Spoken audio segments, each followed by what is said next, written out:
Hello fellow Total Warriors, I am Zardar and welcome to another online battle from Warhammer 2, and again this is once more a tournament battle which is between me and Lord Master of Sotek during the Eternal Challenger League, which is hosted by Turin. And yeah, this was I think one of the matches on the finals. It was either the second or third game if I'm correct. Anyway, let's head over to the army composition. Two dragon princes hidden in the woods just to provide me with enough cavalry, just to pin any large dinosaurs in place so my Sisters of Avalon over here can shoot them. I only brought one Sister of Avalon, and I thought this strategy was gonna work because I had I used them again. Like I think I used this build once more in some of my battles. And one Sister of Avalon, if you're great at defending them, it's quite a nice niece. Anyway, 3 units of spearmen in the back, just protecting the back line. A front line of white lines of Krays, which I think they're one of the most cost-effective units in this matchup, because they trade quite efficiently with Soros's warriors. And yeah, like 4 of them or 5? 4. So we got a mage of high magic over here with just the Tempest, just in case he brought any skins or stuff like that, Apotheosis, and just the Starwood Staff along with the Book of Hoeth for more increased reserves in magic. And over here the one and only Tyrion with his Sunfang and the Heart of Avalon and the Fainter of Entry Post, of course. Quite a must skill. And for Lord Master of Sotek over here, he's got some skin cohort hidden in the woods, quite tricky over here because it's gonna give away my position. And he's got some Cold One Spear Riders over here, some skin cohorts, some more chameleon skins, a front line of Soros Warriors, actually only 2 Soros Warriors, 1 unit of Temple Guard, 1 unit of Warriors Soros's Spears, some skin cohorts on the far side, and some skin cohort with javelins on the middle. And over here, the unit that I completely missed, I didn't realize, Revivification Crystal. I thought it was just a mere Bestiladon or something like that. I just failed to notice that this was the actual Rev Crystal. I don't know why, I guess it was really late at night, who knows. So for his leadership, he's got Mazda Mundi on top of Slack, quite an excellent pick. He's just quite a beast with this freaking dinosaur, quite unstoppable. The Ruination of Cities, Banishment, Shield of the Old Ones, Arcane of Unforging, Apotheosis, Curse of the Midnight Wind, and Harmonic Core Convergence. So back here, he also got a Scar Veteran with Deadly Onslaught and the Potion of Strength to increase his damage output. And yeah, I think this is pretty much it. So let's begin the battle. As you can see over here, he brings his kings in the front. That's why I'm gonna pull the white lines of Krays in the back. I'm gonna bring the spearmen in the front, just soak up the damage. But as soon as I see that the Soros Warriors are gonna be the ones engaging, I'm gonna turn the spears back, just send in the white lines of Krays. The Dragon Princes actually got a nice charge on this king cohort now, and they're just finished them off. I realized that he has a really wider line than mine, so the Dragon Princes are gonna be used defensively in this case. I'm gonna just bring them back, because if I go offensive, I'm just gonna get picked off by Chameleon skins with the help of Cold One Riders, some skin cohorts and stuff like that. So yeah, the battle is underway. I start immediately shooting Mazda Mundi, which was quite a huge mistake. I should have prioritized to kill this Revivification Crystal, who's got like almost the same HP, but does it have the same stats, armor? Yes, they do. But yeah, this thing is gonna be healing Mazda Mundi and the rest of the units throughout the whole match, so it's not gonna be good for me. I should have gone for this one first. Tyrion is on top of him right now, but the sisters are just shooting Mazda Mundi.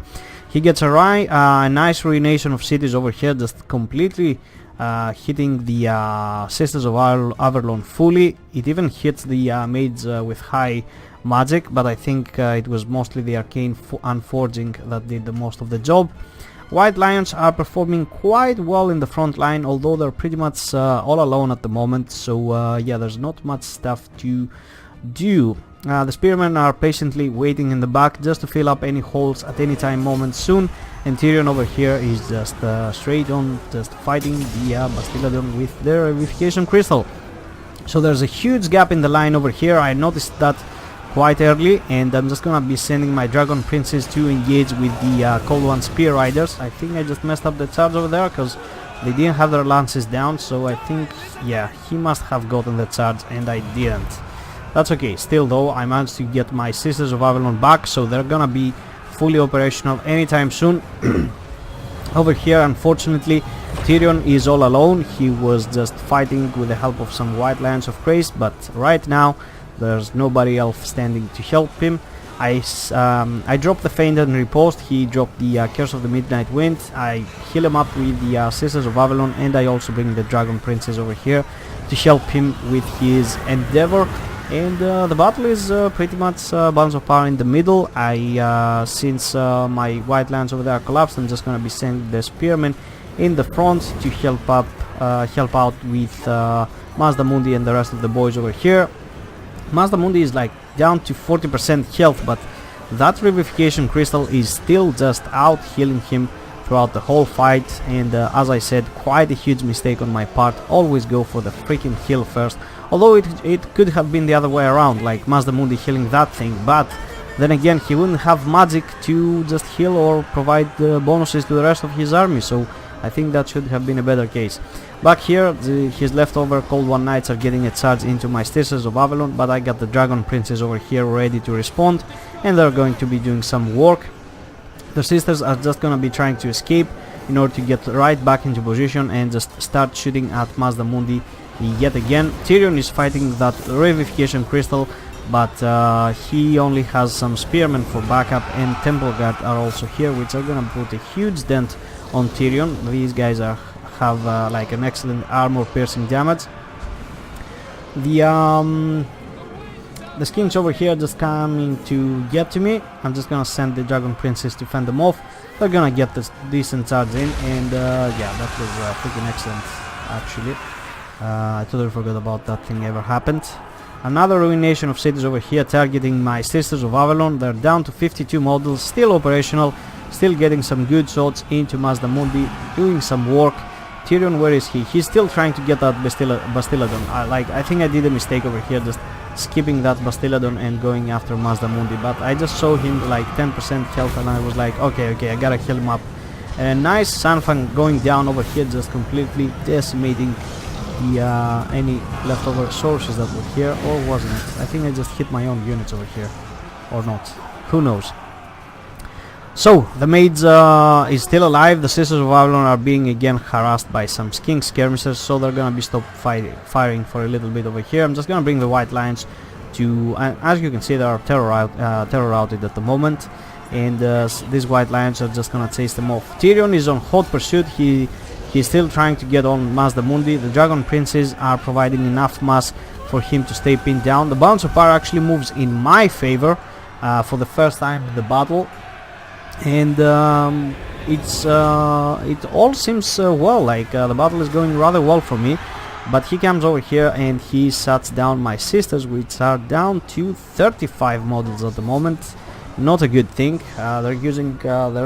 They're losing a lot of firepower at the moment, and he's gonna respond by sending the Bastiladon over here. So I think I overextended over here a little bit. I should have gone for the Bastiladon over here with Tyrion, and with the help of the Dragon Princes it should have gone down. It would also provide some leadership for these guys so they wouldn't collapse. The balance of power is heavily in my favor, but some Dragon Princes are coming back over there, but just the complete harassment of my Sisters of Avalon and my how can I say this, my inability to protect them is really just turning around the fight at the moment. The balance of power is creeping back in. The Sisters of Avalon are terror routed. He manages to get a nice hit with the Scar Veteran on the maids with high magic, so he's gonna be sent off. And over here the only thing that's still fighting is just some leftover Dragon Princes, which are gonna be terror routed. And just in a split second, which pretty much the fight seemed like it was going in my favor, all I'm gonna be left with is just Tyrion all alone over here and no real backup, and pretty much all of the units are being chased at the moment. The Mage of Life is gonna try to come over here, but she's gonna just waver again. The Spearmen will do that too. Dragon Princes are shattering, and yeah, I think this is just it. So just in a split second that the Bounce of Power actually looked in my favor, the tide has turned, and he will get the kill on this mage over here, or completely get shattered. I think she completely is gonna shatter. The Dragon Princes are off. Tyrion is all alone with just a couple of spearmen, and this is gonna be how the fight is gonna go. Nobody is gonna come to the rescue of Tyrion. I lost Sunfang going down, just getting some work done, and this is how it ended. So quite a fun matchup.